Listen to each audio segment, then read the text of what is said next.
أعوذ بالله من الشيطان الرجيم. بسم الله الرحمن الرحيم. قل أعوذ برب الفلق من شر ما خلق ومن شر غاسق إذا وقب ومن شر النفاثات في العقد ومن شر حاسد إذا حسد.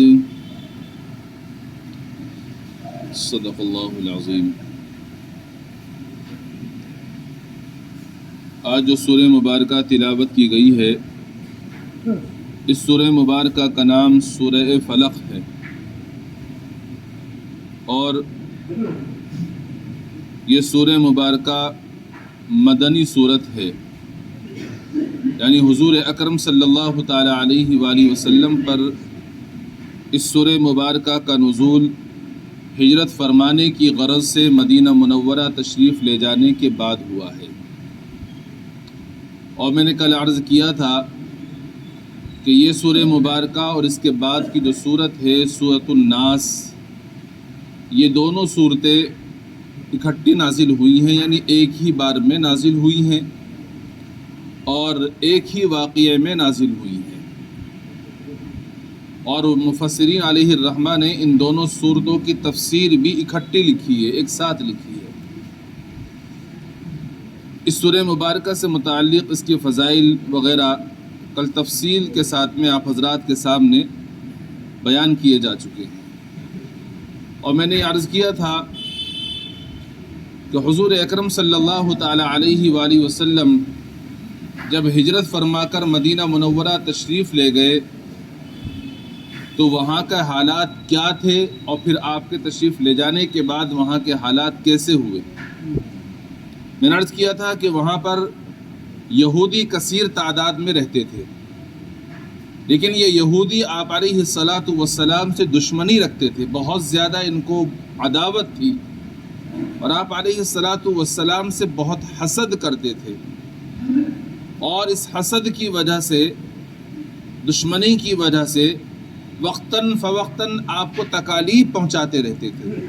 یہاں تک کہ آپ علیہ الصلاۃ والسلام کو کئی مرتبہ شہید کرنے کا منصوبہ بنایا، اور آپ علیہ الصلاۃ والسلام کے کھانے میں زہر بھی ملایا گیا، اور آپ کی دعوت کر کے آپ کے اوپر پتھر بھی گرانے کی کوشش کی گئی، لیکن اللہ تعالیٰ نے ہر مرتبہ آپ کو محفوظ فرما لیا. بالآخر ایک مرتبہ ان لوگوں نے آپ علیہ الصلاۃ والسلام پر جادو بھی کیا.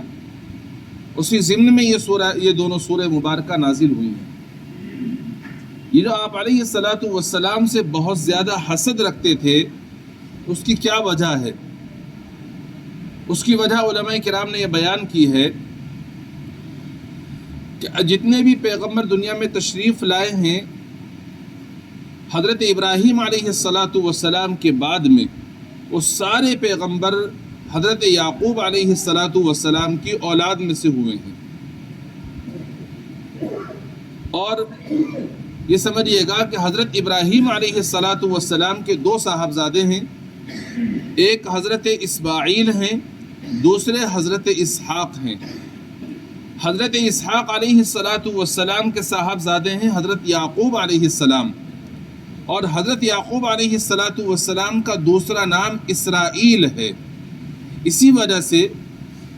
ان کی جو اولاد ہوئی ہیں، ان کی جو نسل چلی ہے، ان کو بنو اسرائیل کہا جاتا ہے. یہ یہودی بھی یعقوب علیہ الصلاۃ والسلام کی اولاد ہی میں سے ہیں، اس لیے یہ بھی بنی اسرائیل کہلاتے ہیں. اب جتنے بھی پیغمبر آئے وہ سارے یعقوب علیہ الصلاۃ والسلام کی اولاد میں سے، یعنی بنی اسرائیل میں سے آئے ہیں. اللہ رب العزت نے توریت میں، انجیل میں، زبور میں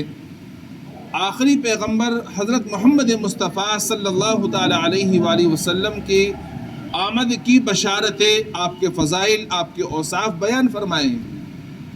تو یہودی ان اوصاف کو، ان فضائلوں کو پڑھتے تھے، تو ان کو انتظار تھا کہ آخری پیغمبر آئیں گے. اور بعض روایات سے معلوم ہوتا ہے کہ یہ آپ علیہ الصلاۃ والسلام کی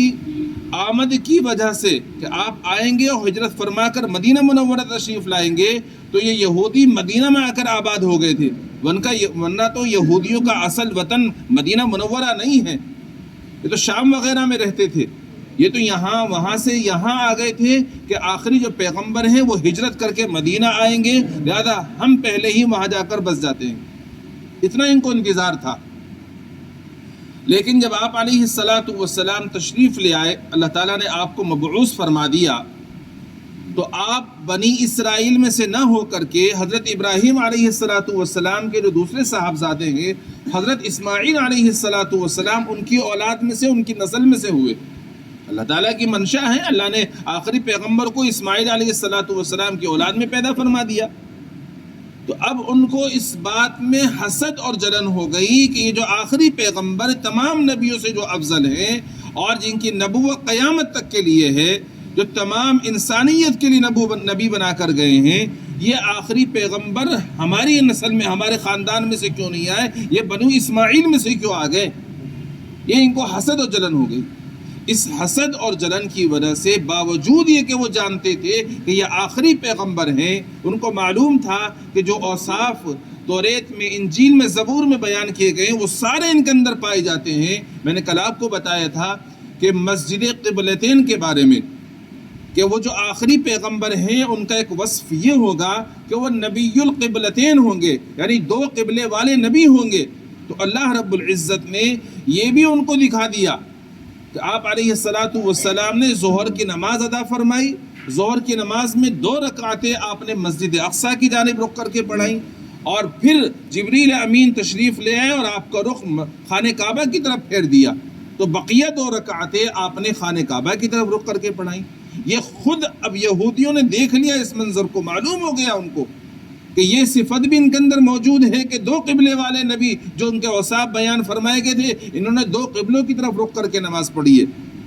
لیکن اس کے باوجود حسد اور جلن کی وجہ سے آپ پر ایمان لے کر نہیں آئے، چند ہی یہودی ایمان لے کر آئے، بقیہ ایمان لے کر نہیں آئے، اور اسی وجہ سے حسد اور جلن کی وجہ سے وہ آپ کو تکالیف پہنچاتے تھے، یہاں تک کہ انہوں نے آپ علیہ السلام پر جادو کیا، اور جادو کا اثر آپ پر ہوا، ایسا اثر ہوا آپ پر جادو کا کہ آپ علیہ السلام کی طبیعت بوجھل رہنے لگی، اور طبیعت اتنی متاثر ہوئی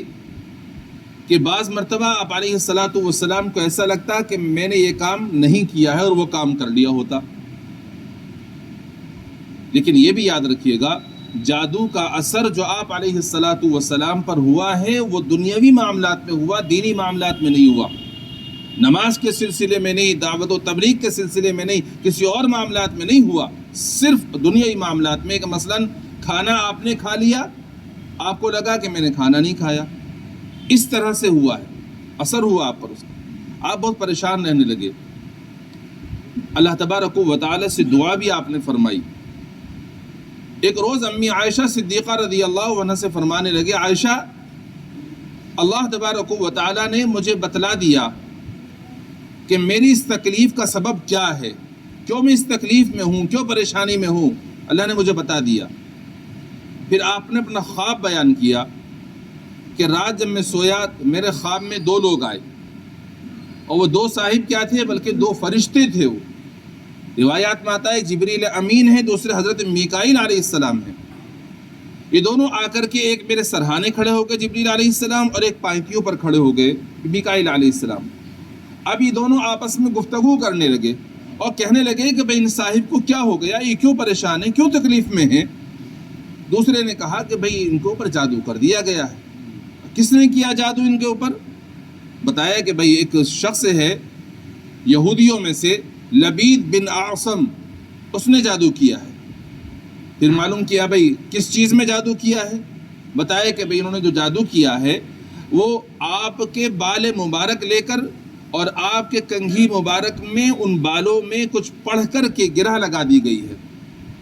اور بعض روایات سے معلوم ہوتا ہے کہ جو تات کا دھاگا ہوتا ہے، تات کے دھاگے کے اندر گرہ لگائی گئی جادو کے کلمات پڑھ کر۔ کہ پھر کہاں ہے وہ بتایا کہ ایک کنواں ہے بئر زروان کے نام سے، اس کنویں کے اندر ایک پتھر ہے، اس پتھر کے نیچے یہ دبے ہوئے ہیں۔ آپ علیہ الصلاۃ والسلام پر جب آپ بیدار ہوئے تو آپ نے یہ خواب امی عائشہ سے بیان کیا، اور پھر آپ نے اس خواب کو بیان کر کے پھر آپ اپنے صحابہ کے ساتھ میں اس کنویں پر تشریف لے گئے، اور آپ نے صحابہ کو اتارا اور کنویں میں سے پھر آپ نے ان چیزوں کو باہر نکلوایا،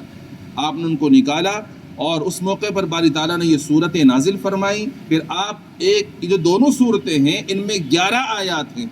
اور 11 ہی گرہیں اس میں لگی ہوئی تھی، تو آپ علیہ الصلاۃ والسلام ایک ایک آیت پڑھتے جاتے، گرہ کھولتے جاتے۔ بعض روایات سے معلوم ہوتا ہے جبریل امین پڑھتے جاتے، آپ گرہ کھولتے جاتے، تو اس طرح سے ایک ایک آیت پڑھتے گئے، گرہ کھلتی چلی گئی، 11 کی 11 گرہ کھل گئی۔ اور جب یہ گرہ کھل گئی ساری کی ساری، تو آپ علیہ الصلاۃ والسلام نے فرمایا میرے اوپر ایک بوجھ سا تھا، ایسا لگا جیسے وہ بوجھ اتار دیا گیا اور میں کسی چیز میں جکڑا ہوا تھا، میں کھل گیا ہوں، ایسا محسوس ہوا مجھے۔ تو وہ جادو آپ پر کیا گیا، اور اللہ تبارک و تعالیٰ نے ان دونوں سورہ مبارکہ کی برکت سے اس کا اثر زائل فرمایا، اور آپ بالکل ٹھیک ہو گئے۔ اس موقع پر یہ صورتیں نازل ہوئی۔ فرمایا قل اعوذ برب الفلق، کہہ دیجئے کہ میں صبح کے مالک کی پناہ مانگتا ہوں، من شر ما خلق، ہر اس چیز کے شر سے جو اس نے پیدا کی ہے، ومن شر غاسق اذا وقب، اور اندھیری رات کے شر سے جب وہ پھیل جائے، ومن شر النفاثات فی العقد، اور ان جانوں کے شر سے جو گرہوں میں پھونک مارتی ہیں، ومن شر حاسد اذا حسد، اور حسد کرنے والے کے شر سے جب وہ حسد کرے۔ تو یہ اللہ تبارک و تعالیٰ نے اس موقع پر یہ صورت اور اس کے بعد کی صورتیں نازل فرمائی ہیں۔ بعض روایات سے معلوم ہوتا ہے کہ یہ جو لبید بن عاصم تھا، یہ بہت بڑا جادوگر تھا، اس نے اپنی بیٹیوں کو بھی جادو سکھا رکھا تھا، تو اس کی بیٹیوں نے ان بالوں پر اور تانت کے دھاگے پر جادو کے کلمات پڑھ پڑھ کر گرہ لگائی تھی، جو باری تعالیٰ نے اس میں ارشاد فرمایا وَمِن شَرِّ النَّفَّاثَاتِ فِي الْعُقَدِ، اور ان جانوں کے شر سے جو گرہوں میں پھونک مارتی ہیں۔ تو اس میں اشارہ اسی جانب ہے کہ وہ لبید بن عاصم کی بیٹیاں جو گرہوں میں جادو کے کلمات پڑھ پڑھ کر پھونک مار کر گرہ لگا رہی تھی، اسی کی طرف اشارہ ہے اس میں۔ اور بعض روایات سے یہ بھی معلوم ہوتا ہے کہ آپ علیہ الصلاۃ والسلام خود تشریف نہیں لے گئے تھے کنویں پر، بلکہ آپ نے صحابہ کرام کو بھیجا، صحابہ کرام وہاں سے وہ لے کر آئے تھے، پھر ان کے گرہیں آپ نے کھولی تھی۔ بہرحال دونوں طرح واقعہ ہے۔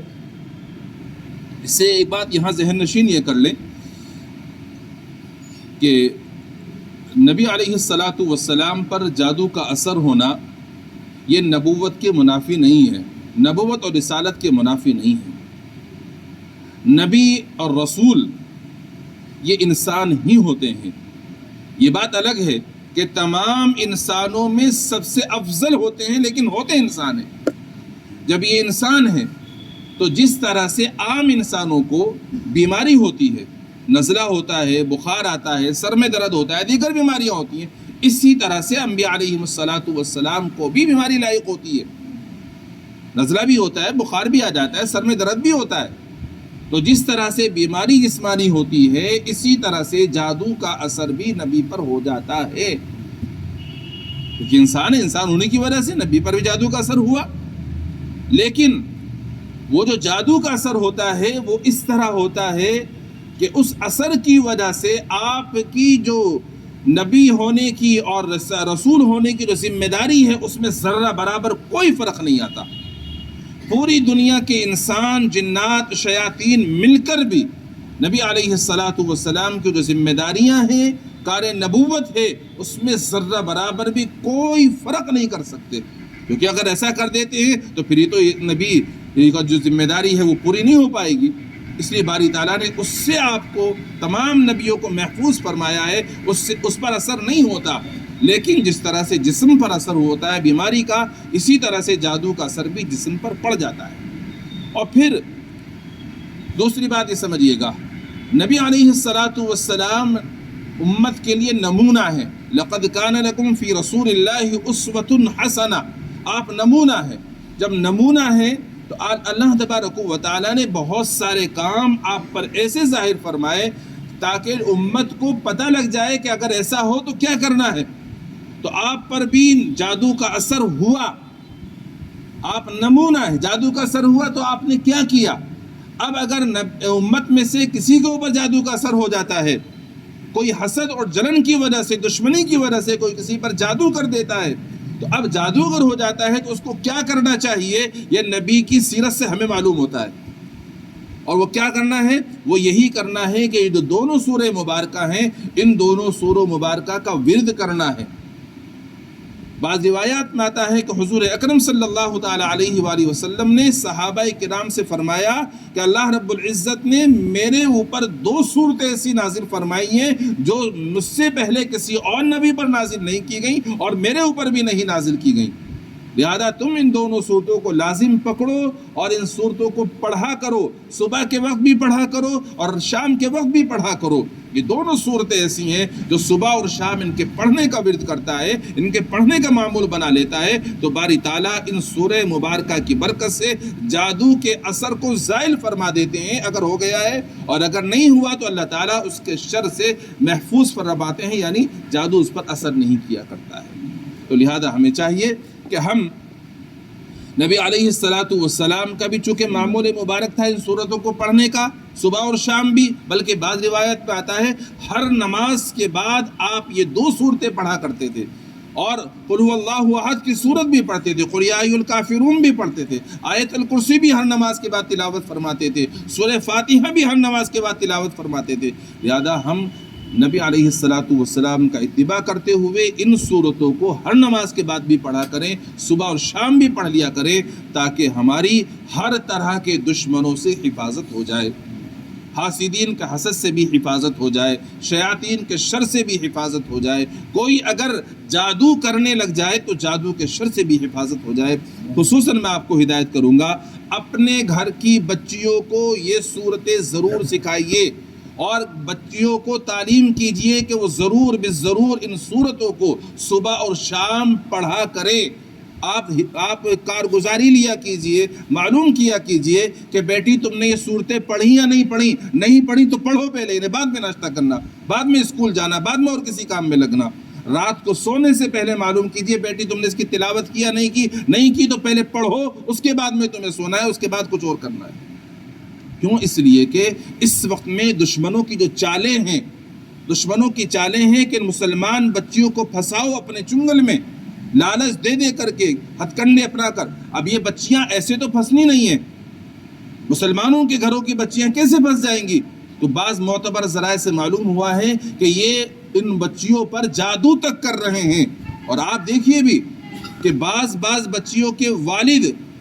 اپنی بچی کے سامنے روتے ہیں، گڑ گڑاتے ہیں، ٹوپی رکھ دیتے ہیں، لیکن بچی ٹس سے مس ہونے کو تیار نہیں ہے، مجھے تو اسی کے ساتھ جانا ہے، میں دھرم بدلوں گی تو بدلوں گی. یہ حال ہو رہا ہے. تو آپ سوچ سکتے ہیں کہ ایک مسلمان بچی ایسا کر سکتی ہے؟ ظاہر بات ہے کہ کچھ نہ کچھ اس کے ساتھ میں گڑبڑ کی گئی ہے، اور وہ جادو ہی کیا گیا ہوگا. اس کے اثرات کی وجہ سے بچی جو ہے اپنے والدین کو، سب کو بھول کر، مذہب کو بھول کر دوسرے کے مذہب میں جا رہی ہے. اگر آپ ان بچیوں کو ان سورہ مبارکہ کی پڑھنے کی ہدایات کریں گے، وہ پڑھنے کا معمول رکھیں گی، تو مجھے امید ہے باری تعالیٰ کی ذات عالی سے انشاءاللہ ہر قسم کے جادو اور شرور و فتن سے وہ بچیاں محفوظ رہیں گی. اس لیے آپ ضرور گھر میں ہدایات کیجئے اور ان کو پڑھنے کے بارے میں بچیوں کو ضرور بتائیے. باقی دیگر باتیں انشاءاللہ اس سورہ مبارکہ کے ضمن میں وہ آئندہ آپ کے سامنے عرض کروں گا.